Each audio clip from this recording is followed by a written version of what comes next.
पंजाब की पराली को बहुत ज़्यादा ब्लेम किया गया है, लेकिन उसका भी कंट्रीब्यूशन एक फेज तक होता है और वो भी it's a minuscule amount. When we are born the colour of lungs is pristine pink. About 2 decades back, suddenly I noticed that there are a lot of black deposits. And as the years passed by, the density of those black deposits which I was seeing increased till it reached a point where there was none who had a pristine pink lung. Human race has ever in its existence faced as severe a crisis as it is facing. Shifting our focus to the national capital that continues to breathe toxic air, it has turned into a gas chamber. Mental health, physical health, lung health, liver health, kidney health, heart health, reproductive health, अब तो diabetes और obesity भी इससे link हो गए हैं कि you are obese not because of what you eat, but because of what you breathe. In a polluted city, newborns become smoker from the first breath of their life. तो ऐसे क्या simple easy 3 या 5 steps हैं जो हम individual level पे ले सकते हैं to help with this air pollution crisis? घर के अंदर आप छोटे छोटे स्टेप्स ले सकते हैं जिससे आप आज हम बात करने वाले हैं एक ऐसे टॉपिक के बारे में जो हम सबको अफेक्ट करती है, हर एक सांस में in fact, which is air pollution. And I'm so honored to be joined with one of India's leading lung and chest surgeon, Dr. Arvind Kumar. Thank you, Doc Saab. आप आए the Sangam Project podcast पे. Thank you for inviting me to your office at the Medanta Gurgaon Hospital. So, Stuti, first of all, I would like to convey my thanks to Sangam Projects and you and your team for giving me this honor of being a guest on your podcast. It's a very valuable piece of information which you'll be sharing with your audience, and I'm truly honored to be part of this. Thank you so much for the invite. I'm happy to be here. जब हम podcast start करते हैं Sangam project पे, I always ask my guest to set an intention for the conversation to follow. So what would be your intent for everybody listening into this podcast? So, intent will be that breathing is a process which starts at birth and it continues till our last breath. Yes. During this journey from birth to death, we breathe 25,000 times every day. An average adult. The children breathe much faster and the elderly little slower. Average out to about 25,000 times a day, during which we are supposed to inhale 20% of oxygen which is there in the environment, and we exhale carbon dioxide. When this nature started, this was pristine, clean air which had oxygen, nitrogen, and few rare gases present in them. As the industrialization advanced, various things happened and we started adding particles and gases to this air, which came as a result of human activity. And as the number of human beings increased and their activities increased, so has this toxin and gases in the air. So what is air pollution? Air pollution is presence of any particulate matter or gaseous matter in the air that we inhale, which is toxic to human beings. Okay. In at levels which is toxic to human beings. Okay. And so mota, this is the definition of air pollution. That it's presence of particles and gases which are harmful to human health, vegetation, and also planetary health. We live on Mother Planet. Yes. So if this planet is diseased, damaged, we cannot be healthy. So it's human health which is being affected. It is the health of the plants which is being affected, and it is the health of planet Mother Earth which is being affected. So right now, air pollution is reaching a level where human beings are being harmed, Yes. the plant kingdom is being harmed, and the planet is being harmed. And put together, all this means a very bleak future for all of us. In fact, if I may use this word, I consider it as an existential crisis Oh, really? for human race. And I don't think human race has ever in its existence faced as severe a crisis as it is facing today. And this I say on the basis of what I have seen as a doctor. Okay. The sad part is that somehow air pollution has always been presented as a chemical problem. So who were the Acha. people who started talking about it? The scientists, the environmentalists, Yeah. the people who were working on planetary health, etc. People never felt connected to those charts and graphs. But we as doctors started seeing the health effects. Not today, maybe 2 decades ago. Okay. And this started slowly. Huh. And how am I in this field? I'm a chest surgeon. My job Yes. is to operate on chest cases and take out or remove or change diseased lungs. Yeah. But how did I get into this air pollution space? As part of my job, I operate on 3 to 4 people for lung disease, and I see lungs. Yes. And when we are born, the color of lungs is pristine pink. And Okay. that's how it should be in all of us Yeah. during adulthood also. Yeah. But about 2 decades back, suddenly I noticed that there are a lot of black deposits occurring on the lungs of people. And as the Okay. years passed by, the density of those black deposits which I was seeing increased, and the number of people in whom I was seeing it increased, till it reached a point where there was none who had a pristine pink lung. Everybody, whether it is male, female, adult, teenager, villager, city dweller, coming from hilly area, everybody had black deposits in lung. Okay. And that's when it actually tormented me so much that, look, Dr. Arvind, you've seen see, normally we read in biology that the changes in organs occur over centuries. you know. Okay. Those kind. But here I was seeing a visible change in the color of an organ of human beings in a short span of my 25-30 years. So, matlab 1990 से 1990, I started my career. 1990 se 2015, that was what, 25 years. Yeah. I saw this massive change. And that's the when lungs. I thought that I think it will be criminal on my part if I keep this information to myself and not come out in public space and share those images with people. Yeah. And that's when in 2015, along with 3 colleagues of mine, I set up Lung Care Foundation, Yes. an NGO. Yeah. And we took pictures of those lungs and we came into public domain, public space with those images, which I shouldn't say I'm happy, I'm sad to share. To share. These are the images, Okay. On this side, you can see a pink lung. This is how it should be, or it is at birth. And this is the color of lungs. Now, these images I have shared from various platforms across the globe.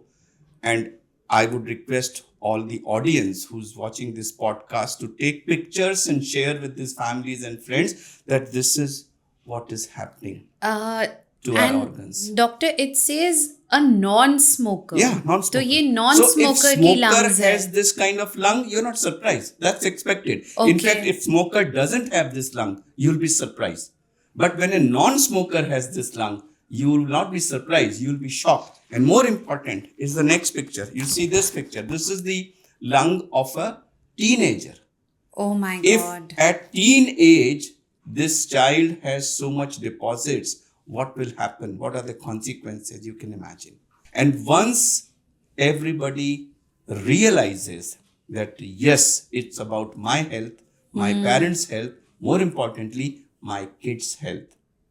And if we have to have kids growing in a healthy way, healthy growth of kids and air pollution cannot coexist. Amazing. With that beautiful intention, doctor, brings me to my first question. कि actually, especially Delhi में, and I would want to say now all across India, of course we are living in very polluted cities. तो इसका क्या effect हो रहा है on the life expectancy of an average human being? So life expectancy को major करने के लिए यूनिवर्सिटी ऑफ शिकागो का एक ग्रुप है एपिक करके. वहाँ एक Okay. साइंटिस्ट हैं जिन्होंने अपनी हाँ. पूरी जिंदगी इसी फील्ड में स्पेंड की है और उन्होंने पूरे इंडिया का PM 2.5 का डेटा सैटेलाइट से उसकी मैपिंग करके हर जगह की जो रियल मोर्टेलिटी थी उसको एक फाइल में प्रोग्राम में ले करके, और अगर वहां का PM 2.5 WHO स्टैंडर्ड्स के हिसाब से होता तो वो मोर्टेलिटी कितनी होती उसका एक मॉडलिंग की थी. अच्छा. जिसके बेसिस पे उन्होंने कंक्लूड किया था कि एवरेज दिल्ली और आसपास के इलाकों में 6.5 से 7.5 साल हमारे कम हो रहे हैं because of air pollution. North India में उन्होंने ये फिगर 5.5 से 6.5 साल कही थी, और अगर हम पूरे कंट्री का एवरेज लें तो करीब करीब 4.5 साल उम्र हर व्यक्ति की कम हो रही है. यानी कि अगर हमारा पार्टिकुलेट मैटर का जो लेवल है वो WHO स्टैंडर्ड्स के अनुसार हो जाए तो हम सब पूरे देश में 4.5 साल ज्यादा जिएंगे. नॉर्थ इंडिया में और दिल्ली में तो हम शायद 6.5 से 7.5 साल ज्यादा जिएंगे. My आप God. सोच सकते हैं कितना colossal loss of human life हो रहा है. And mind you, Absolutely. Loss of human life जी डेथ्स हैं, this is only tip of the iceberg. जो मेन आइसबर्ग है वो है disease, disability, absence from work और जो inconvenience and economic consequences thereof, वो पूरा आइसबर्ग है जो मैसिव. स्वस्थ समाज विकसित होने के लिए पहली रिक्वायरमेंट है, उसका मूलभूत आधार है. और ये जो एयर पोल्यूशन का लेवल इस समय नॉर्थ से शुरू होके पूरे देश में जो हो रहा है, ये किसी कीमत पर हमारे समाज को स्वस्थ नहीं रहने देगा. स्तुति, हमारी जो अगली जनरेशन मदर्स के वूम्ब में अभी पल रही है, लाखों बहनें हमारी पूरे देश में आज प्रेग्नेंट होंगी. हाँ जी. वो जब इस हवा में सांस ले रही हैं, उनके जो बेबीज हैं उनकी ग्रोथ इफेक्ट हो रही है. My God. उनके बेबीज कुछ महीनों के बाद जब जन्म लेंगे तो वो जो पहली सांस में ये टॉक्सिन्स लेना शुरू कर देंगे, पहली सांस से उनके शरीर में केमिकल्स जाने लगेंगे, उनकी ग्रोथ इफेक्ट होगी, ब्रेन डेवलपमेंट, लंग डेवलपमेंट सब इफेक्ट होगा. So सारी बर्थ डिफॉर्मिटीज बर्थ इंक्रीज हो रही डिफॉर्मिटीज हैं. का इंसिडेंस हायर होगा, ग्रोथ कम होगी, potential of IQ and lung growth realise नहीं होगा. तो ये जो शुरू से ही, मतलब आपने बिल्डिंग बनने से पहले उसकी फाउंडेशन में ही अगर दीमक लगा दी, हाँ. और फिर उसके ऊपर एक मल्टी स्टोरी टावर खड़ी कर ली, तो वो कितनी स्टेबल होगी ये आप स्वयं सोच सकते हैं. Yeah. तो मैं फिर से एज ए डॉक्टर आपकी सारी ऑडियंस को अपील करूंगा कि please realise that air pollution is not about chemicals, it's about serious health crisis. It's a termite. ये एक ऐसा दीमक है जो हम सबको अंदर ही अंदर, सर से लेकर पैर तक हर अंग को खोखला कर रहा है. हमें रियलाइज नहीं हो रहा है क्योंकि इसका इम्पैक्ट इमीडिएटली नहीं आता. हाँ. कोविड को इतना अटेंशन क्यों मिला? लोगों को कोविड हुआ, भर्ती हुए अस्पताल में, एक हफ्ते के बाद डेथ हो गई. सडनली सो मेनी डाइड, सैकड़ों Immediate. हजारों की हाँ. संख्या में वो WHO का वो नंबर काउंटर ऐसे घूमने लगा. हाँ. Direct cause of death Covid, Covid, Covid, Covid. Air pollution directly कोई एयर पोल्यूशनाइटिस नाम की कोई बीमारी नहीं है. मे बी होनी चाहिए. ब्रोंकाइटिस है, मायोकार्डाइटिस है, इंसेफेलाइटिस, मतलब ये ऊपर से ले COPD, तक बॉडी में हाँ। सारी डिजीजेस हैं जो एयर पोल्यूशन की वजह से होती हैं। मेंटल हेल्थ भी सब अफेक्ट पे होता है। Mental health, physical health, lung health, liver health, kidney health, heart health, reproductive health, कोई अंग ऐसा नहीं है जिसमें, अब तो डायबिटीज और ओबेसिटी भी इससे लिंक्ड हो गए हैं कि you are obese not because of what you eat but because of what you breathe. Of course, अब प्राणा, अगर हमारी लाइफ फोर्स ही इम्प्योर होएगी। Exactly. So, brain diseases, heart diseases, lung diseases, cancers, there are so many diseases which are happening now. Yeah. और उन सब का कहीं ना कहीं रोल एयर पोल्यूशन से है। लेकिन कॉज ऑफ डेथ में एयर पोल्यूशन नहीं आ रहा है। किसी को लंग कैंसर हुआ, उसकी डेथ हो गई, cause of death lung cancer. Lung cancer happened due to air pollution, ये नहीं लिखा होता। ये नहीं लिखा होता। शायद हमारे मेडिकल वर्ल्ड को इमीडिएटली इसकी जरूरत है और हम लोग इसका प्रयास भी कर रहे हैं। हाँ। कि हर केस हिस्ट्री में is there a contribution of air pollution, ये लिखा हो ताकि लोग समझें कि हमारी बीमारियां Yeah. और हमारी डेथ्स एयर पोल्यूशन की वजह से हो रही हैं। आई एम श्योर That's- आपका ये पॉडकास्ट Yeah. इसको अवेयरनेस को फैलाने में मदद करेगा। दैट इज द इंटेंट कि ये ज़्यादा से ज़्यादा लोगों तक पहुँचे, क्योंकि अभी भी लोगों को रियलाइज नहीं हो रहा है नहीं कि है। ये क्राइसिस है। इतनी बुरी हालत दिल्ली की है। और Absolutely. परसों मैं जहाँ रहता हूँ, मेरे घर के पास में किसी के घर में मैरिज का फंक्शन था और 1 घंटे तक उनके घर के बाहर तरह तरह के क्रैकर्स चलते हाँ, रहे। अभी तक हो रहा है। तो वो शादी में क्रैकर्स का जो छोटा सा खुशी है, हाँ। वो उनको अपने लोगों की हेल्थ से ज्यादा इम्पोर्टेंट लगा था। तो Yeah. स्तुति, जिस दिन तक हम इसका हेल्थ एंगल नहीं समझेंगे और हेल्थ को प्रायोरिटी देने का एक एटीट्यूडनल चेंज नहीं लाएंगे, तब तक इस प्रॉब्लम का सॉल्यूशन सवाल ही नहीं उठता। जैसे बहुत लोगों से मैंने बात की है, तो जैसे आम जनता की ये सोच होती है कि हम क्या कर सकते हैं इंडिविजुअल लेवल पे, गवर्नमेंट को करना चाहिए, हम क्या कर सकते हैं। बट मैं आपसे पूछना चाहती हूँ, ऐसी क्या simple, very easy to incorporate 3 या 5 स्टेप्स हैं जो हम इंडिविजुअल लेवल पे ले सकते हैं to help with this air pollution crisis? तो हम इसके लिए एयर पोल्यूशन को 2 पार्ट्स में बांटेंगे, इंडोर और आउटडोर। ठीक है। यस। घर के अंदर आप छोटे छोटे स्टेप्स ले सकते हैं जिससे आपका इंडिविजुअल पर्सनल एक्सपोजर कम हो जाएगा।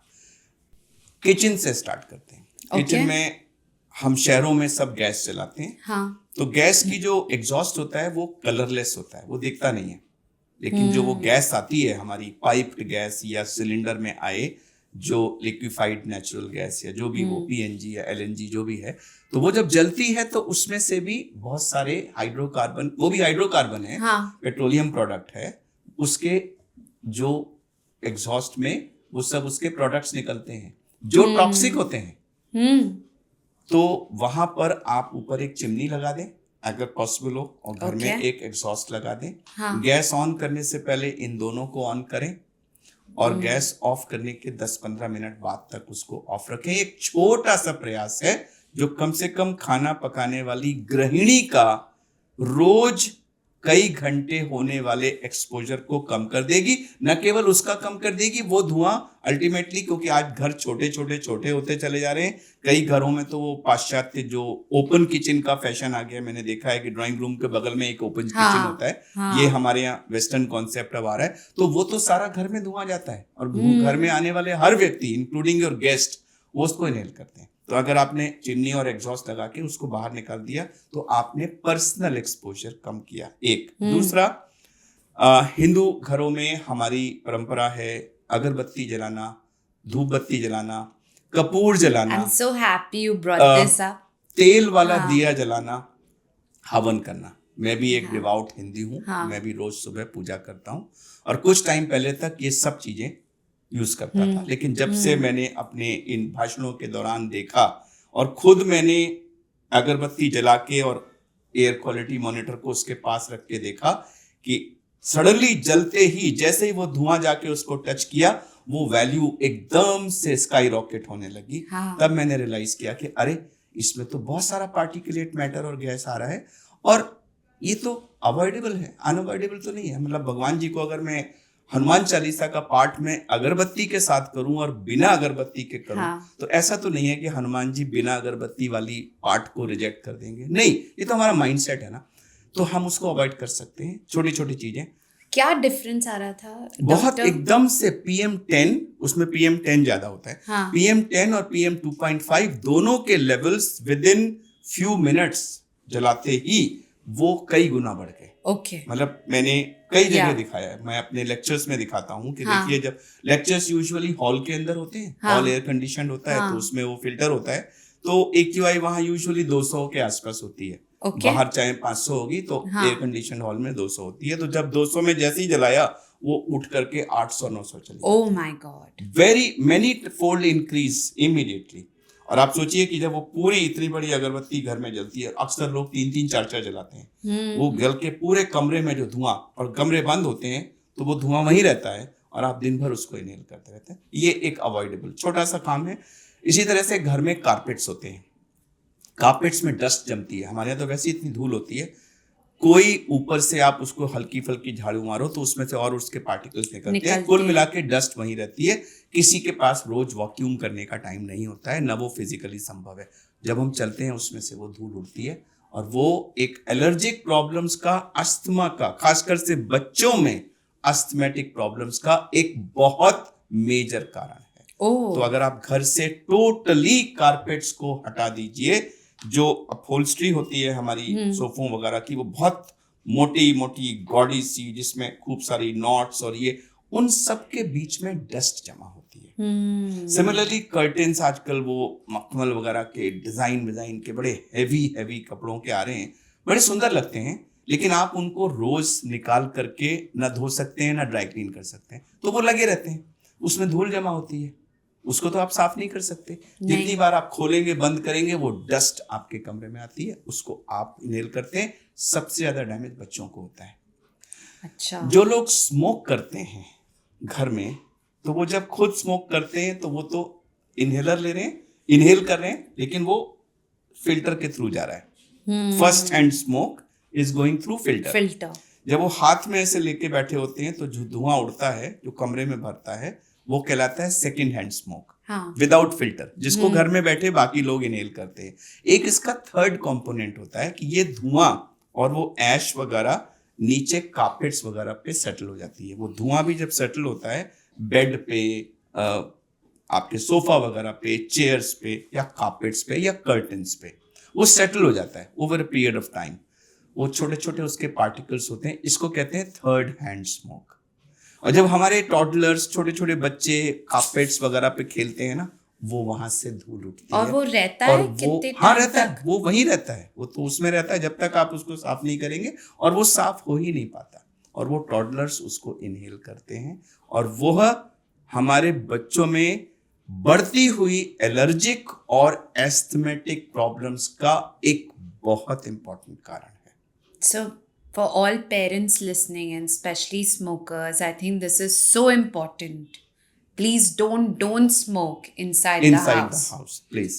पहली बात तो don't smoke. Don't smoke, of Don't course. smoke. हाँ. More important is don't हाँ. smoke. You anyway are smoking 20-30 cigarettes a day by virtue of breathing 25,000 times every day in this polluted air. Yes. Over and above that, you are adding more cigarettes, you are increasing your harm. So don't smoke, one. And even if you have to, then please do it outside. Don't do inside. Doc, because हम smoking की बात कर रहे हैं आजकल, a lot of people think vaping and जो e-cigarettes हैं, that is very safe compared to a cigarette. Is that a myth कि ये सच है? Stuti, once again, I congratulate you for bringing this topic because it's very close to my heart, and I love talking about it. Yeah, so e-cigarettes were invented in China. अच्छा. And this was promoted as a safe alternative to cigarette. और उसको दो चीजों के लिए promote करके किया गया था कि इसको पीने से नुकसान नहीं होता, और इसको पीने से आपको वैसे ही मजा आता है, और अगर आप चाहें तो इसको पीना आप इस्तेमाल कर सकते हैं सिगरेट को क्विट करने के लिए. So this was promoted as something which is safe, which helps you quitting और prevents you from taking to smoking. कि आप अगर ई सिगरेट करने लगे तो आप सिगरेट कभी नहीं पियोगे, और अगर आप सिगरेट पीते हो और ई सिगरेट पीने लगे तो आपकी सिगरेट छूट जाएगी. सो ईदर वे आप सिगरेट से बच गए, ई सिगरेट पीते रहो, ये कह के इसको पुश किया गया था, और ये तो बिल्कुल सेफ है ऐसा कहा गया था. The truth is far from it. इसमें अंदर ईथर होता है और एक हीटिंग कॉइल होता है. जब आप कश खींचते हैं तो वो ईथर हीटिंग कॉइल के टच में आता है, जिससे वेपर बनती है. ओके, ठीक है. वो ईथर टॉक्सिक है क्योंकि वो सीधा हमारे फेफड़े की लाइनिंग पे जा रहा है. मोर इम्पोर्टेंटली उसमें तरह तरह के केमिकल्स ऐड किए जाते हैं, क्योंकि पर्पस क्या है? प्लेजर. एंड वो टेस्ट, पर्पस तो प्लेजर है ना. प्लेजर. तो जब तक मुझे प्लेजर नहीं आएगा मैं कोई ब्रांड क्यों लूंगा? मान लीजिए मैंने ए ब्रांड ली, वो बिल्कुल ब्लैंड है. दूसरी ब्रांड ली, उसमें अजीब बढ़िया बढ़िया स्मेल, मुझे कुछ बबल किक गम, मिला, candy floss, there are lot of flavours. Kick, जिसको लेके मुझे किक मिलेगा, फील गुड फैक्टर होगा यार, उसको लेके बड़ा मजा आता है. हो गया ना. अब वो ब्रांड देखेगा, अरे उसकी ब्रांड क्यों बिक रही है, उसने ये मिलाया, चलो मैं भी मिलाता हूं. सो इसका अच्छा, ये सब अनरेगुलेटेड मार्केट है क्योंकि ई सिगरेट्स बैंड है. तो इसकी कोई फैक्ट्री नहीं है, ये सबके अपना कॉटेज इंडस्ट्री है. लोगों के घरों के पीछे पिछवाड़े में चोरी छुपे ये बनती हैं, और चोरी छुपे ही मार्केट होती है. लेकिन दिन दहाड़े खुले खजाने सारे मॉल्स के पॉश रेस्टोरेंट्स में सर्व होती हैं. तो there is no quality check also. There is no quality check.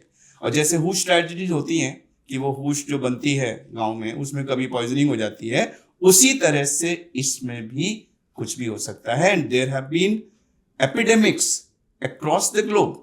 जहां एक पार्टी हुई, पार्टी में एक ब्रांड सर्व की गई, और जितने लोगों ने वो ब्रांड की सब अगले दिन अस्पताल में पहुंच गए. Oh my God. I have myself operated on patients who vaped the whole night and came to hospital next day with severe lung damage. Pneumonias हुए हैं, लंग उनके बिल्कुल बैलून की तरह छलनी हो गए हैं. I am even aware of people who needed lung transplant following episode of vaping. So e-cigarette, vaping, सीसा, हुक्का, ये सब एक ही कैटेगरी के कजन्स हैं. ये सब हार्मफुल हैं. There is a term called VALI, Vaping Associated Lung Injury. ये एक established disease का नाम है. So ये नोशन कि e-cigarettes, vaping, सीसा, हुक्का ये सेफ हैं, ये गलत है. In fact there are some reports which say कि ये तो सिगरेट से भी ज्यादा हार्मफुल. Oh really? शीशा and e-cigarette. And the tragedy is कि ये सब बड़े एक्सेप्टेबल फॉर्म्स में पेडल की जा रही हैं. छोटे छोटे कार्ट्रिज होती हैं, वो पेन जैसे दिखते हैं. बच्चे आजकल इसको रख रहे हैं स्कूल में. टीचर्स ने मुझे रिपोर्ट किया है कि वो जब बस्तों में इसको पकड़ते हैं तो बच्चे कहते हैं मैम ये तो मेरा पेन है लिखने का.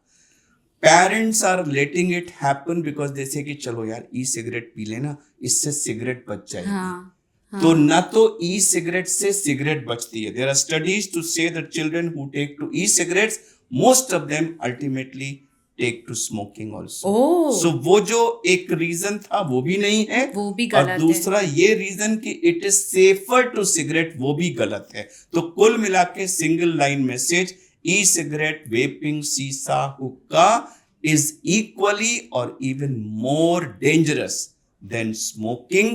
Humble appeal to all parents, do anything and everything possible to prevent your children from taking to any of these.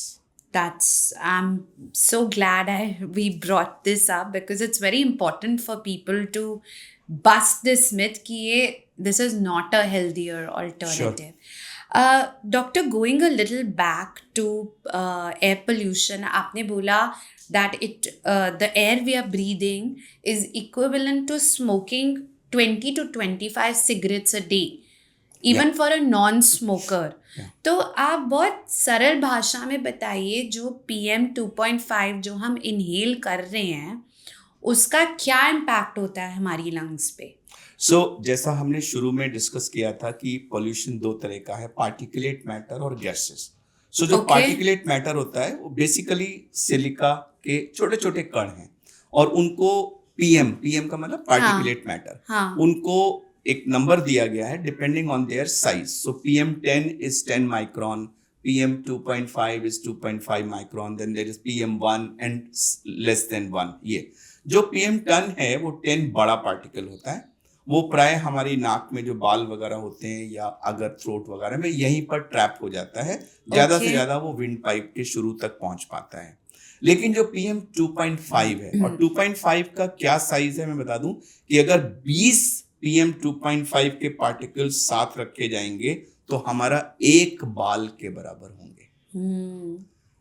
20 PM2.5 के पार्टिकल्स मिल करके एक हेयर बनाते हैं। तो आप सोच लीजिए एक हेयर के अंदर 20 PM2, इतना छोटा कण है वो, नाक से यहां से सबसे क्रॉस करके वो हमारे विंड पाइप में, हमारे लंग्स के अंदर डेप्थ तक जाता है, उधर जाके सेटल हो जाता है। ओके। इसमें सिलिका है लेकिन इसके सरफेस पे बहुत सारे केमिकल्स होते हैं। और इसी तरह से जो दूसरी चीज है वो है गैसेस, जैसे कार्बन मोनोऑक्साइड है, सल्फर के ऑक्साइड्स हैं, नाइट्रोजन के ऑक्साइड्स हैं, ओजोन है, क्लोरोफ्लोरोकार्बन्स हैं, ये हाइड्रोकार्बन्स के प्रोडक्ट्स हैं, अमोनिया है, लेड है, आर्सेनिक है, इन सब की वेपर्स और इनके बहुत सारे केमिकल, लंबी लिस्ट है इनकी, जिनमें से ज्यादातर जो हैं वो कैंसर कॉजिंग एजेंट्स की कैटेगरी में WHO ने उनको रखा हुआ है। ये सब के सब सिगरेट स्मोक में भी होते हैं और इनमें से ज्यादातर जो हैं वो पोल्यूटेड एयर में भी होते हैं। ओके। तो एक कैंसर कॉजिंग एजेंट अगर सिगरेट स्मोक के थ्रू जाकर के कैंसर कॉज कर रहा है, तो वही एजेंट अगर पोल्यूटेड एयर के थ्रू जा रहा है तो वो इफेक्ट तो सेम करेगा ना। तो इसीलिए एक यूनिवर्सिटी ऑफ बर्कले की स्टडी हुई थी कि हम पार्टिकुलेट मैटर के हेल्थ कॉन्सिक्वेंसेस को सिगरेट के साथ इक्वेट करें। ओके। एंड उन्होंने पाया कि in terms of health damage 22 micrograms of PM2.5 is equal to 1 cigarette. यानी अगर आपने किसी शहर में एक ऐसी हवा में सांस ली जहां 22 माइक्रोग्राम है PM2.5, जो हमारे देश में एक सपना है, तो वो एक सिगरेट पीने के बराबर है।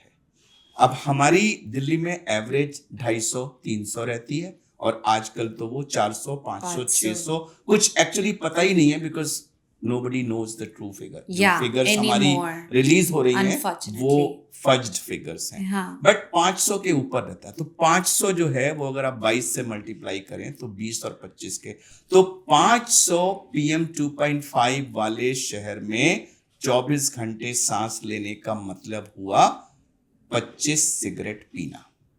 और ये किसने पी? उस दिन पैदा होने वाले नवजात शिशु से लेकर के वृद्ध तक हर व्यक्ति ने उस शहर में 25 सिगरेट पी। इसीलिए मैं कहता हूं, और ये बड़ा बोल्ड स्टेटमेंट है, कि पॉल्यूटेड सिटीज में newborn's become smokers. My God.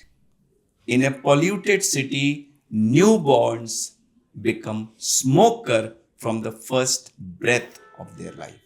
स्तुति, मैंने जब ये आज से कई साल पहले ये स्टेटमेंट दिया था तो मुझे काफी चैलेंज किया गया था कि आप सेंसेशनलिज्म कर रहे हैं। फिर मैंने जस्टिफाई किया कि आज दिल्ली की हवा में अगर PM2.5 500 है तो वो 25 सिगरेट के बराबर है। तो जो यहाँ के सैकड़ों लेबर रूम्स में जो बच्चे पैदा हो रहे हैं वो आधे पौन घंटे के बाद मदर को दे दिए जाते हैं ना। वो कमरे में जाके जब वो सांस ले रहे हैं तो वो भी तो यही हवा में सांस ले रहे हैं, तो वो भी तो 25 सिगरेट पी रहे हैं। तो अगर मैंने कह दिया कि new born is a smoker तो क्या गलती है उसमें? It's a truth. But doctor साहब, ऐसे क्योंकि हमें बोला जाता है जितना आप अंदर रहेंगे उतना बेटर है, बाहर मत जाइए, अभी स्पेशली दिवाली के बाद। तो क्या अगर अभी हम बात करें बिना एयर प्यूरिफायर्स के, बस जहाँ पे इंडोर एयर प्यूरिफायर्स नहीं है, तो क्या is that the same air और is that little better? Very good question. ये अक्सर कहा जाता है कि ओ एयर इज पोल्यूटेड, आप क्या करें? Stay indoors, as if staying indoor is making you proof from air pollution. No. Indoor air कहाँ से आती है? बाहर से आती है। तो अगर बाहर का AQI 400 है, तो हो सकता है वो 400 रोड पे है और मेरे घर में वो 380 होगा, 370 होगा, लेकिन वो 40 तो नहीं हो सकता ना, क्योंकि मैं दरवाजे खोल रहा हूँ, खिड़की खोल रहा हूँ, तो इट्स ए कंटिन्यूस। देखिए, air is a continuous column. ये कोई मोहल्ले की बाउंड्रीज, घर की बाउंड्री, मोहल्ले की boundary, south Delhi, north Delhi की बाउंड्री, डिस्ट्रिक्ट की बाउंड्री, स्टेट की बाउंड्री, इवन नेशनल बाउंड्रीज को ये नहीं पहचानती। हमारे गांव में स्थिति डिफरेंट है। आज बहुत सारे हाउस होल्ड्स में प्रधानमंत्री जी की उज्ज्वला योजना की वजह से people have shifted to gas, but फिर भी करोड़ों हाउस होल्ड्स आज भी वहां चूल्हा जलाते हैं, जिसमें कोयला, उपला जो गोबर से बनता है, लकड़ी, ये सब चीजें यूज होती हैं। तो ये जो सॉलिड फ्यूल जहां जलता है और उससे जो वो काला काला धुआं निकलता है, उसमें PM 2.5 20 से 25 हजार पर क्यूबिक मीटर होता है। और जो छोटे बच्चे, महिला, घर के बूढ़े लोग सब वहां बैठ के उसी हवा, और वहां यूजुअली एग्जॉस्ट भी नहीं होता, वो सब धुआं इकट्ठा, तो उनका indoor quality is much worse than outdoor quality. My God. But हमारे सिटीज में ये कहना कि घर के अंदर रहोगे तो सेफ हो, गलत है। घर के अंदर भी उतने ही अनसेफ हैं जितने बाहर हैं। ये कॉन्वर्सेशन इनकम्प्लीट होएगी अगर मैं आपको एयर प्योरीफायर्स के बारे में ना बात करूं। सो 2 पार्ट्स अबाउट इट। पहले तो अगर लोग अफोर्ड कर सकते हैं एंड एयर प्योरीफायर्स हैं घर में, आधे मतलब पहली तो उनकी रीडिंग एक्यूरेट होती है जो इंडिपेंडेंट एयर प्योरीफायर्स होते हैं, and are they actually helping with the air pollution indoors? Sure. So Stuti, 2 parts हैं आपके क्वेश्चन के कि are they effective and helpful. Yes. और दूसरा इसमें मैं ऐड कर दूंगा कि are they a solution for air pollution. ये इंपॉर्टेंट है क्योंकि public health point of view से हमें पूरे देश के परिप्रेक्ष्य में इस चीज को देखना है। हाँ जी। एयर प्योरीफायर क्या होता है? एयर प्योरीफायर एक मशीन है जिसको आप कमरे में इंस्टॉल करते हो। वो हवा को सक करता है और उसको एक फिल्टर से पास करता है और फिर उसको वापस कर देता है। तो ये जैसे हम चाय को छन्नी में छानते हैं ना, तो चाय कप में चली जाती है और सारा जो पत्ती वगैरह होती है वो रुक जाती है। इसी तरह से ये एक छन्नी है जो हवा को छान रही है और उसके पार्टिकुलेट मैटर को ट्रैप कर रही है। Mind my words, particulate matter. Okay. Gases नहीं ट्रैप हो पाती, गैसेस तो निकलती है, except few very very very high and air purifier जो लाखों पर पीस के हिसाब से बिकते हैं, जिसमें कुछ ऐसी भी टेक्नोलॉजीज ऐड की गई हैं जो गैसेस को भी ट्रैप करती है। बट एक एवरेज जो एयर प्योरीफायर मिलता है जो 99% घरों में लगा होता है, वो खाली पार्टिकुलेट मैटर को ट्रैप करता है और उसको वापस कर देता है।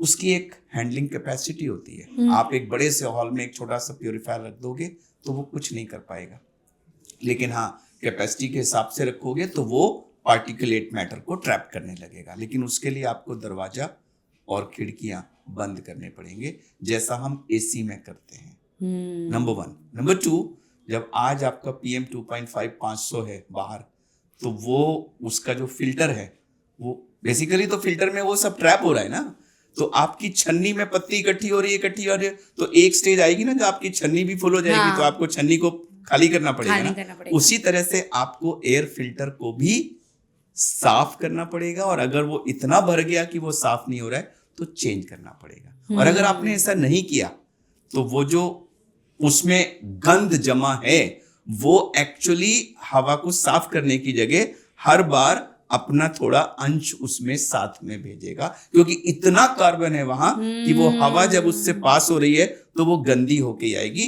जैसा कि अक्सर लोगों ने कारों में देखा होगा कि जैसे ही आप अपना AC ऑन करते हो, जो पहली हवा आती है ना उसमें धूल भरी होती है, क्योंकि वो फिल्टर से एकदम से सब आती है, तो वो एक्चुअली प्योरीफायर की जगह डर्टीफायर बन जाता है, जिसके बारे में कोई सेल करने वाला सेल्स एजेंट आपको नहीं बताता, कभी नहीं बताएगा। ठीक है। और पता भी लग जाए तो लोग चेंज नहीं करते, क्योंकि उसमें काफी पैसा खर्च होता है। जैसे प्रिंटर्स के साथ होता है कि प्रिंटर सस्ता आता है, कार्ट्रिज में ज़्यादा पैसे खर्च होते हैं, उसी तरह से मशीन आ जाती है इंस्टॉलमेंट पे, फिर उसका फिल्टर रिप्लेस करने के लिए मोटी अमाउंट चाहिए तो लोग चेंज नहीं करते, तो उसका पर्पस खत्म हो जाता है। उसके बाद भी प्रोटेक्शन सिर्फ उन लोगों को है जो उस कमरे में है, सिर्फ उतने समय तक है जब तक आप उस कमरे में हैं। अब आप यहाँ बैठी हैं मेरे साथ मेरे ऑफिस में, आपने घर में बेस्ट क्वालिटी का एयर प्योरीफायर लगाया हुआ है, क्या वो इस समय आपको फायदा कर रहा है? नहीं, वो तो घर में रखा हुआ है। So I come back to the point कि does it reduce air pollution? Yes it can, provided you meet the criteria of adequate size and doors and windows are closed. Okay. तो आप अगर अफोर्ड कर सकते हैं जरूर लगाइए। इससे उतने समय जितना समय आप उस कमरे के अंदर हैं आपको प्रोटेक्शन है। तो that part is yes. Does it purify air? Yes, it purifies air to certain extent, और वो एक्सटेंट डिपेंड करता है उसकी टाइप और उसकी कैपेसिटी पे। अब आप सोचें कि आप छोटा सा प्योरीफायर लगा के 500 से आपका WHO मानक के हिसाब से 25 आ जाएगा, तो वो ज्यादातर नहीं कर पा रहे, लेकिन हाँ वो 500 से घटा के शायद 200 पे ले आएगा, 150 पे ले आएगा। उतना फायदा होता है। और उस फायदे के लिए मैं अपने लंग ट्रांसप्लांट के पेशेंट्स जब डिस्चार्ज होते हैं, लंग सर्जरी के बाद जब पेशेंट्स डिस्चार्ज होते हैं, तो उनको सबको बोलता हूँ कि आप बहुत हाई रिस्क हैं, गलती से अगर आपको कोई इन्फेक्शन हो गया तो वो उसकी बहुत कीमत होगी, तो it's better that you use air purifier. So ये तो थे आपके पहले सवाल के क्वेश्चन कि does it help, does it clean air, and who should buy it? If you can afford it, you buy it. Now I come to public health point of view कि air pollution is a problem which is present across the country. वो 140 करोड़ लोगों को affect कर रही है। उनमें से कितनों के पास हजारों रुपए के एयर प्योरीफायर खरीदने के और उसके हजारों रुपए एवरी फ्यू मंथ लगा के फिल्टर चेंज करने के पैसे हैं? नहीं है। हाँ। So this brings me to the question, is it a solution for the problem of air pollution? The answer to which is no.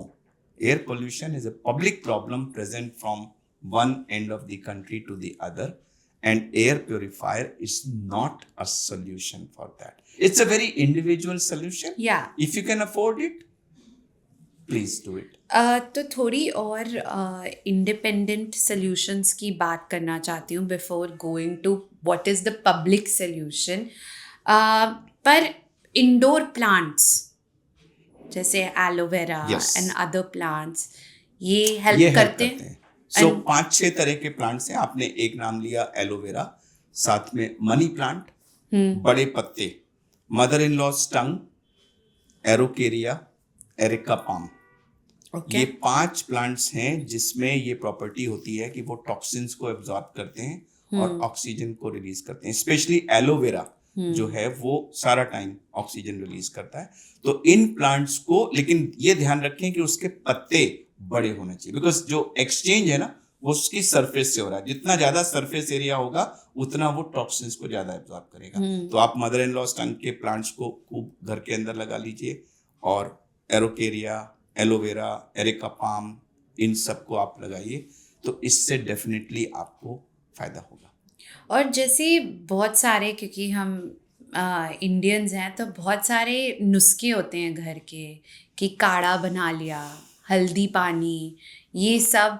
So doctor, आपके मेडिकल एक्सपीरियंस में स्पेशली अभी ये जो पोस्ट दिवाली सीजन होता है, क्या ये सब एक्चुअली होम रेमेडीज हेल्प करती हैं?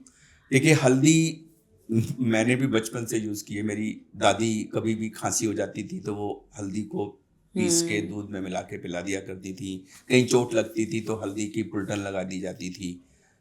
अब वो ठीक तो हो जाता था मैं, लेकिन उसकी वजह से हुआ या नहीं हुआ मैं नहीं कह सकता। लेकिन एज ए डॉक्टर, हल्दी में बहुत सारी प्रॉपर्टीज हैं, बट डेफिनेटली आपके पॉडकास्ट पे मैं हल्दी को as a anti pollution measure नहीं रिकमेंड कर सकता, ना मैं किसी काढ़े को एज एंटी पोल्यूशन। हाँ, एक चीज जरूर है कि जो पोल्यूशन हमें डैमेज करता है वो जो मैकेनिज्म होता है वो ऑक्सीडेटिव स्ट्रेस होता है, कि सेल्स के अंदर ऑक्सीडेटिव प्रोसेस होता है, ये होता है। और उसमें उसको कम करने के लिए एक ग्रुप ऑफ केमिकल्स है जिसको एंटीऑक्सीडेंट्स कहते हैं। हाँ। वो उस प्रोसेस को कम करते हैं। तो कोई भी खाना जिसमें एंटीऑक्सीडेंट्स ज्यादा मात्रा में होंगे वो थियोरेटिकली आपको हेल्प जैसे करेगा। कि? जैसे कि हाई कलर्ड वेजिटेबल्स, अच्छा। जितनी भी डार्क कलर की वेजिटेबल, जैसे बीट रूट है, हाँ चुकंदर, हाँ कैरेट है, पुदीना है, पालक है, बैंगन है, शिमला मिर्च जो डार्क कलर की होती हाँ। है, ये जितनी भी हाई कलर, कैबेज है, अच्छा। ये हमारा जो सैलेड के पत्ते होते हाँ। हैं हाई कलर्ड। तो जितनी भी हाई कलर्ड वेजिटेबल्स हैं, ड्राई फ्रूट्स हैं, इन सब में एंटीऑक्सीडेंट्स ज्यादा मात्रा में होते हैं। तो अगर आप इन सब सब्जियों का सेवन करेंगे तो आप कहीं ना कहीं थोड़ा सा तो प्रोटेक्शन पा रहे हैं। हाइड्रेशन इंपॉर्टेंट है कि आपके शरीर में पानी न बहुत ज्यादा हो न कम हो। डिहाइड्रेशन होने से हमारा विंड पाइप का जो ट्रैक्ट है वो भी ड्राई हो जाता है। तो ये तो खाने की बात हुई। इससे ज्यादा इंपॉर्टेंट है कि आप ठीक तरह का खाना खाएं। जंक फूड आपको वैसे ही बॉडी की इम्यूनिटी को कम करता है। अगर आप मोटे हो गए तो मोटापा अपने आप में एक बीमारी है, वो आपकी इम्यूनिटी कम करता है। All fat people are more prone for chest infection and other problem. और उनको वैसे ही जितने भी मोटे लोग होते हैं उनको ब्रेथलेसनेस वैसे ही होती है because of the diaphragm movement being affected, chest wall being affected and various other reasons. तो उनको फिर ये सब प्रॉब्लम्स होने का चांस ज्यादा होता है। और थोड़ी सी भी प्रॉब्लम हुई तो उनकी डिसेबिलिटी बहुत ज्यादा होती है, वो अस्पताल पहुंच जाते हैं।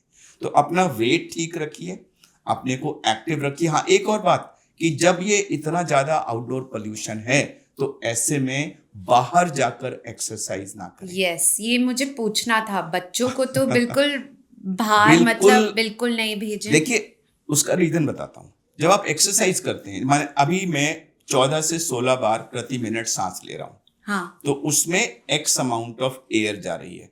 अगर मैं अभी दौड़ने लग जाऊं, मैं यहीं पर एक्सरसाइज करने लग जाऊं, तो मैं शायद 32, 36, 40, 42, 45, 50 बार प्रति मिनट ऐसे सांस लूंगा। तो इस समय जो मैं ये तेज सांस ले रहा हूं उतनी ज्यादा एयर अंदर जा रही है, और जब एयर में जहर है तो उतना ज्यादा जहर अंदर जा रहा है। So you increase the volume of your exposure when you exercise.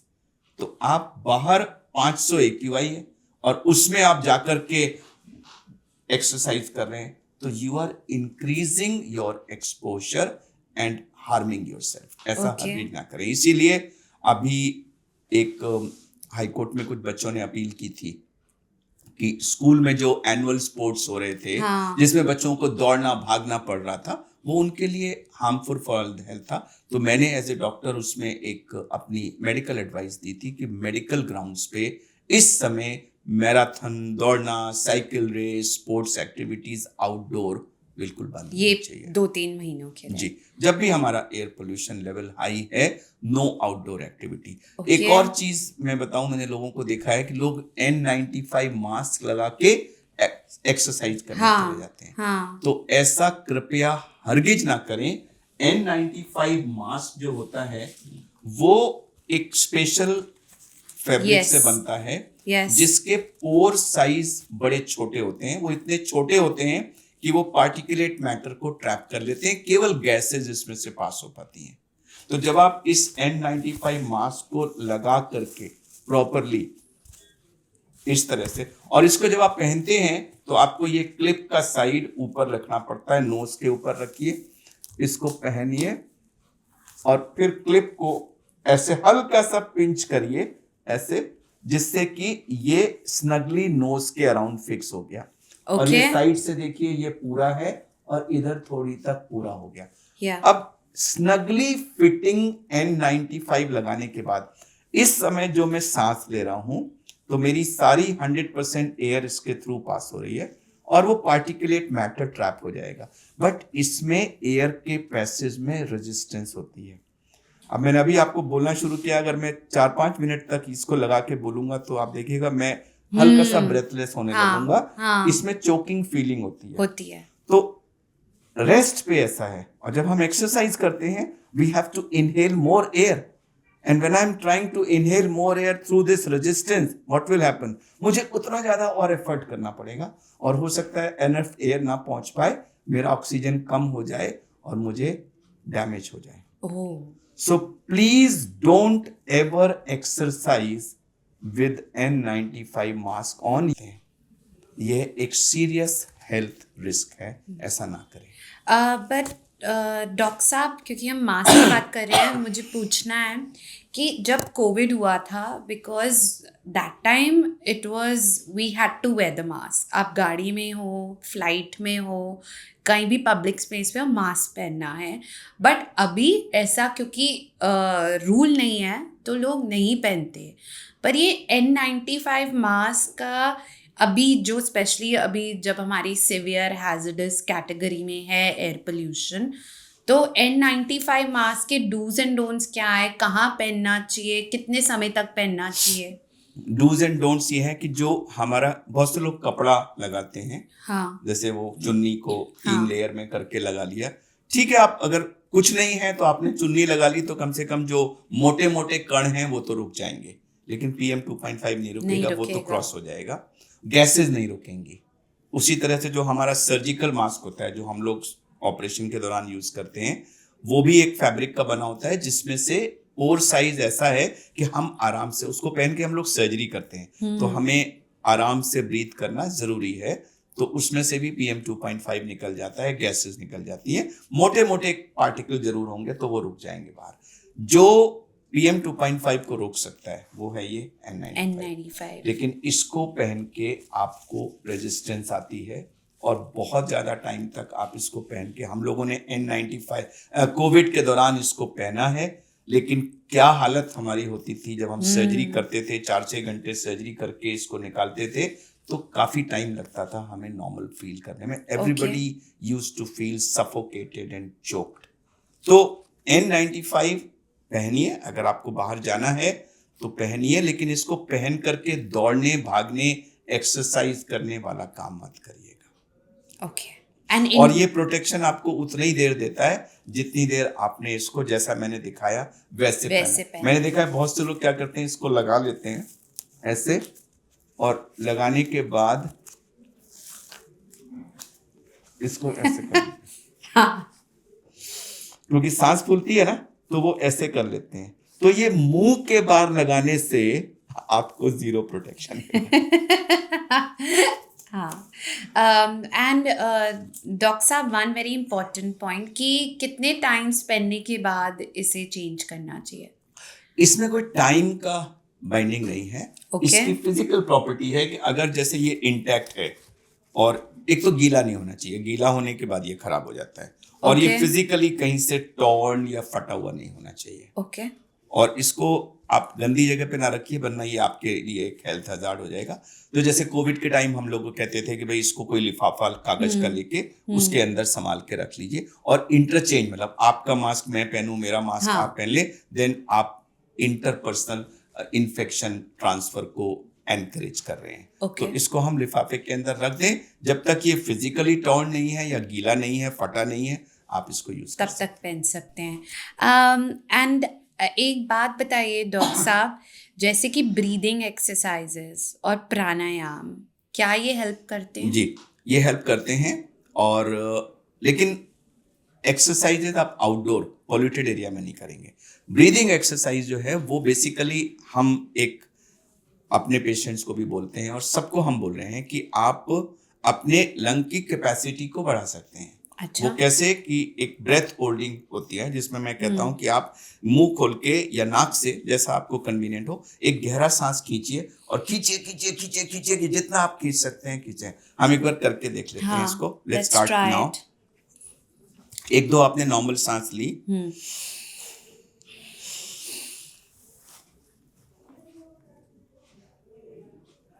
तो इस समय जो मैंने इतना ज्यादा चेस्ट को एक्सपेंड किया, तो जब मैं सांस लेना शुरू करता हूं तो मेरे फेफड़े फैले फैले फैले फैले फैले फैले फैले फैले फैले पूरे फैल जाते हैं.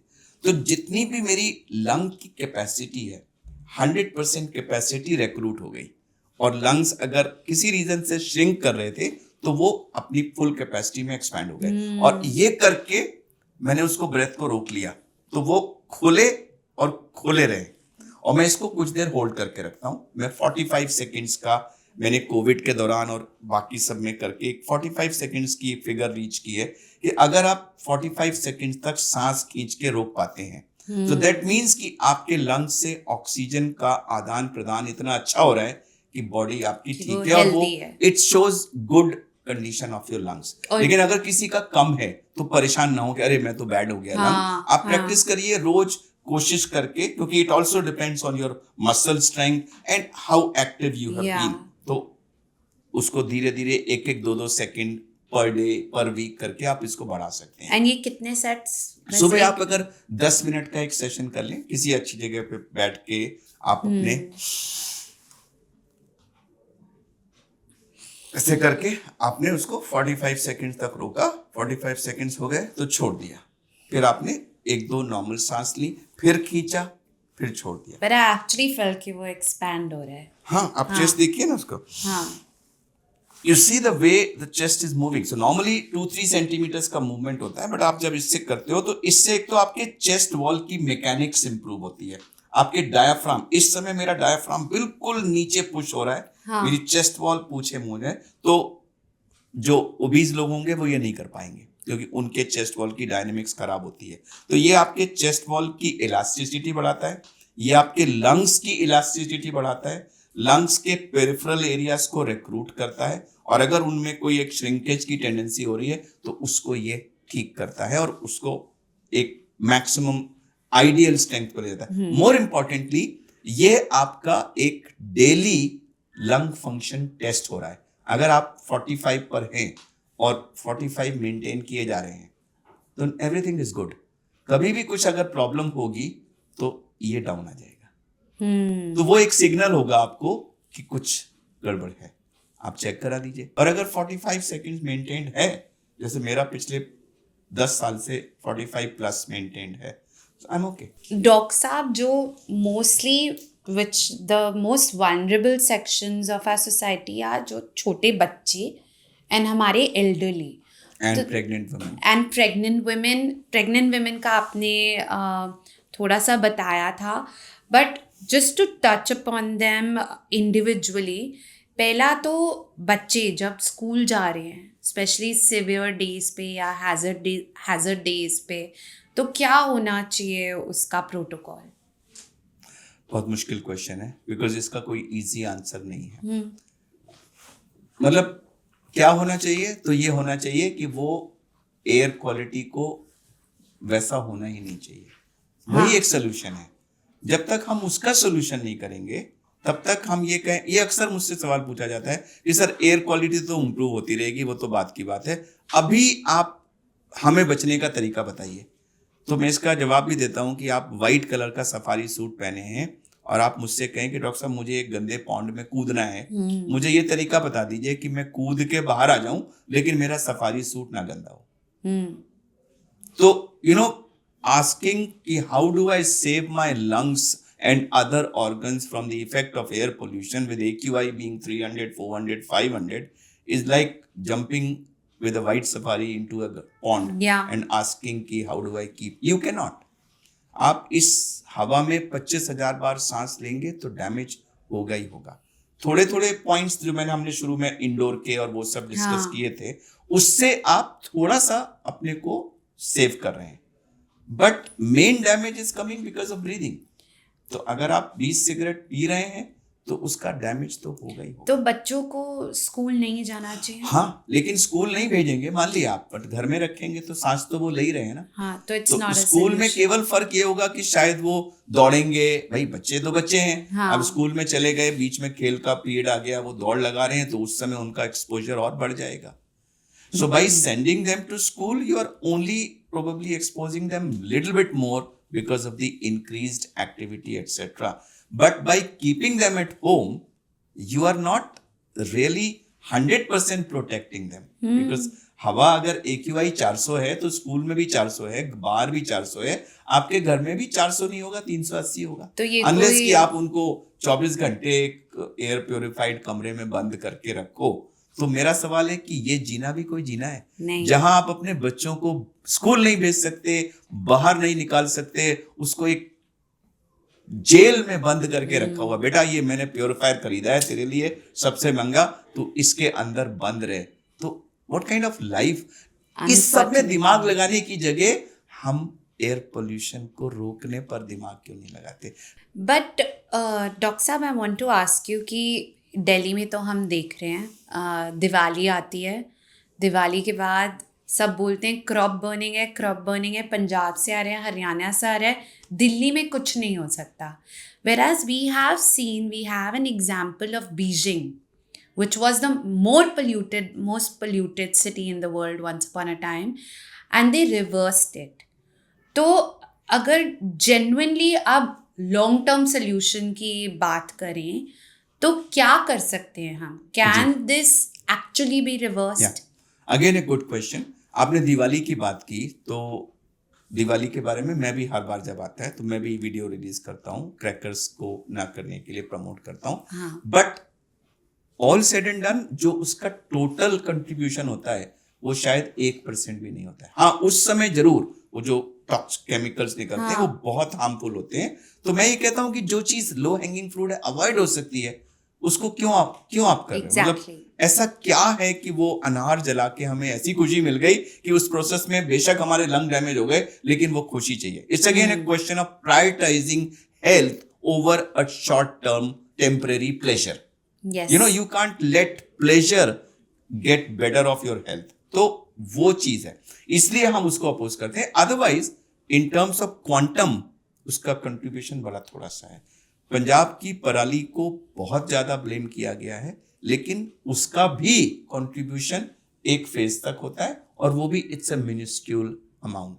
जो रियल पोल्यूशन हमारा है वो जो हमारी करोड़ों व्हीकल्स हैं उनसे जो एग्जॉस्ट निकल रहा है, जो इंडस्ट्री है उससे जो एग्जॉस्ट निकल रहा है, और सबसे ज्यादा जो पोल्यूटिंग है वो है हमारे कोल फायर्ड पावर प्लांट्स।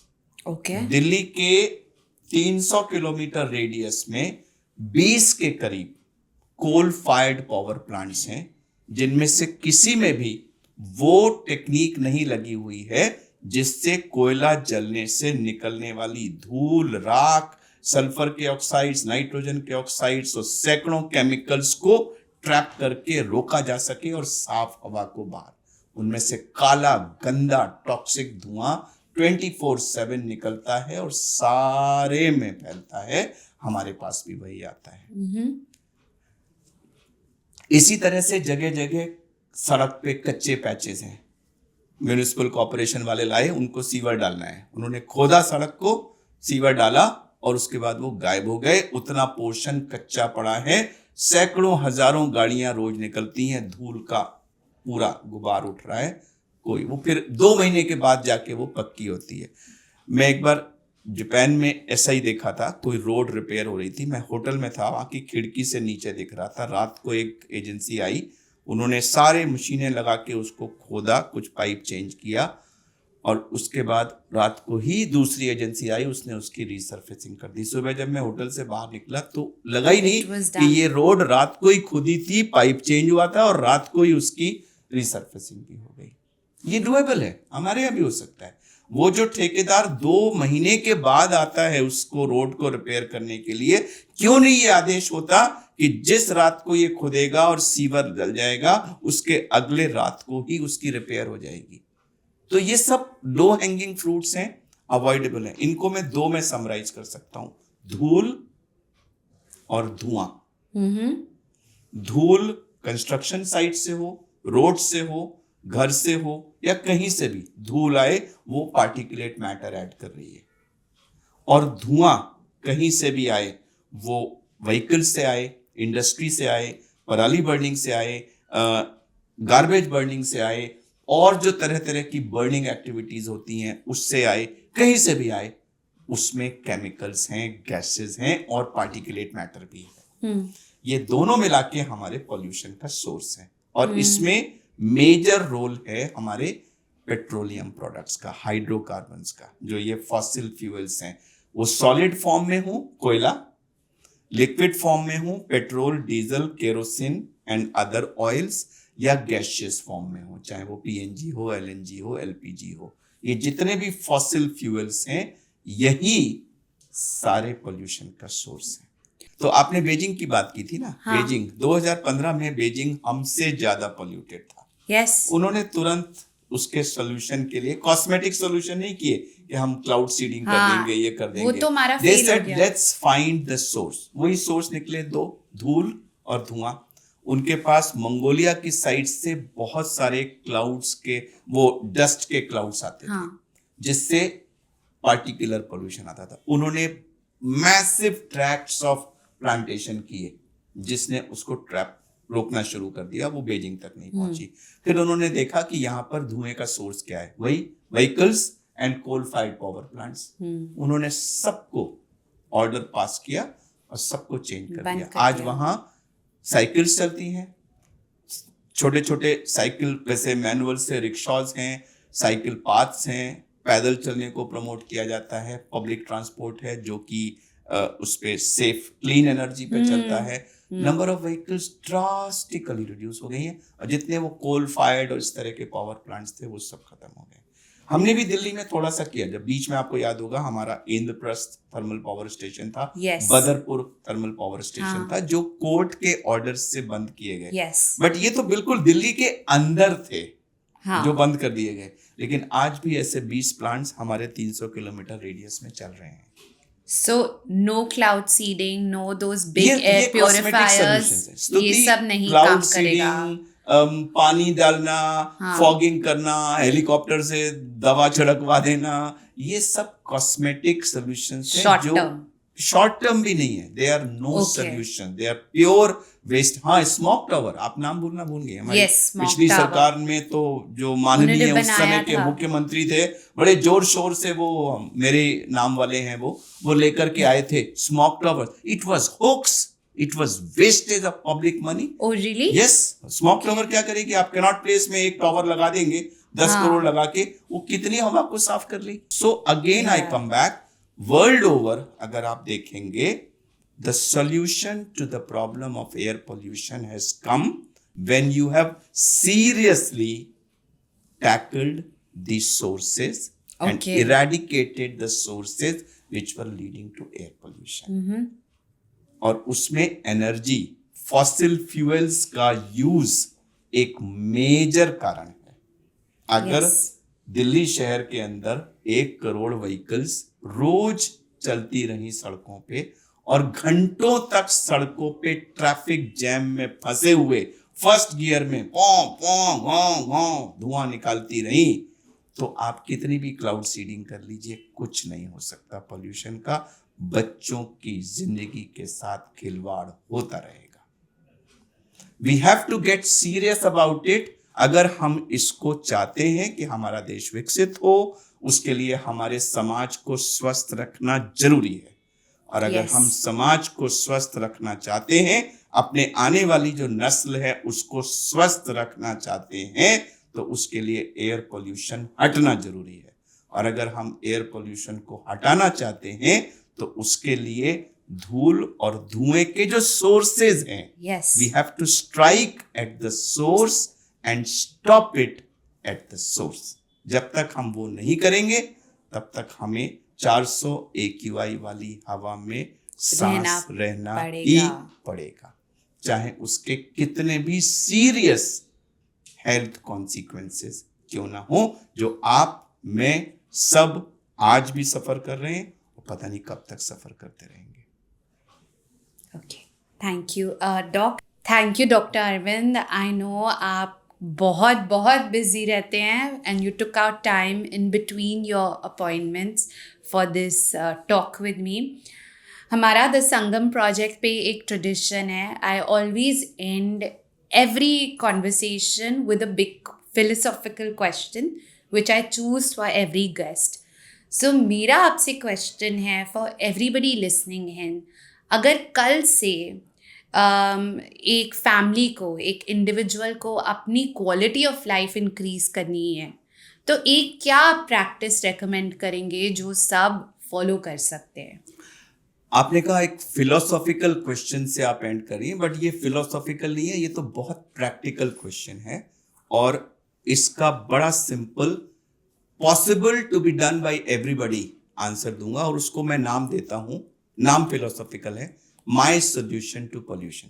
अगर Okay. आपको अपनी क्वालिटी ऑफ लाइफ इंप्रूव करनी है तो आपको खुद, बजाय इसके कि वो सरकार नहीं कर रही, ये कर रही, ब्लेम गेम खेलने की जगह ये पूछिए सुबह, मैंने क्या किया, क्या मैं कुछ कर सकता हूं, और हाँ तो मैंने क्या किया। तो उसके लिए मैं आपको एक माय सॉल्यूशन टू पोल्यूशन का टिप देता हूं कि मैंने बताए थे 2 सोर्सेज हैं, धुआं और धूल। Yes. आप अपना घर से शुरुआत करिए और देखिए घर में खड़े होके कि क्या मेरी कोई ऐसी एक्टिविटी है जिससे धुआं या धूल ऐड हो रही है। और फिर घर से बाहर निकल के एक छोटा सा 50 मीटर का दायरा कर लीजिए कि ये 50 मीटर देश का मेरा है, जिसमें से धुएं और धूल को कम करने की जिम्मेदारी मेरी है। अगर सारे लोग, करोड़ों लोग घर के अंदर और 50 मीटर में धूल और धुआं कम कर पाए, और ये पॉसिबल है, तो कल से ही आपकी, मेरी, हम सब की क्वालिटी ऑफ लाइफ इंप्रूव हो जाएगी और उसका श्रेय संगम प्रोजेक्ट्स को जाएगा। How lovely. Thank you, Dr. Arvind.